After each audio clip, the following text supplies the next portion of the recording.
Buenos días, comunidad. Yo soy Sadia Herrera y hoy estoy muy feliz porque vengo a compartir con ustedes dos cosas. La primera, quiero compartir con ustedes una gran felicitación por este año nuevo y Navidad. Quiero que la pasen muy bien con su familia, que estén junto con ellos y disfruten de estas maravillosas fiestas. Yo, de mi parte, solo quiero agradecerles por haberme acompañado todo este año en este maravilloso proyecto que es el canal. Y lo segundo que les quería compartir es que tengo un nuevo proyecto, tengo un nuevo bebé, un segundo canal. ¿Y por qué he hecho un segundo canal y no simplemente he usado el primero para subir mis videos?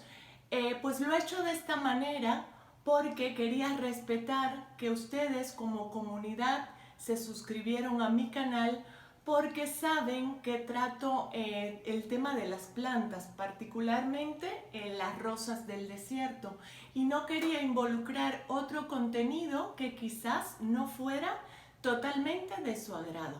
Entonces, contra todo pronóstico, abrí un segundo canal y lo estoy empezando de ceros.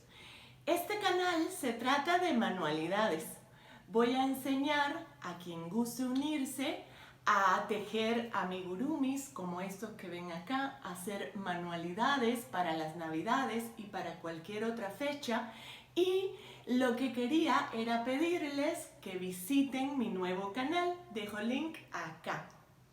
Y si les gusta o si les caigo bien, les agradecería mucho que se suscriban a este nuevo canal para que formemos una nueva comunidad también allá.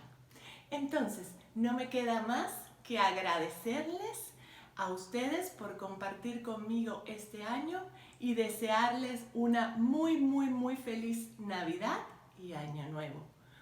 Yo me despido por hoy. Soy Sadia Herrera. Bye.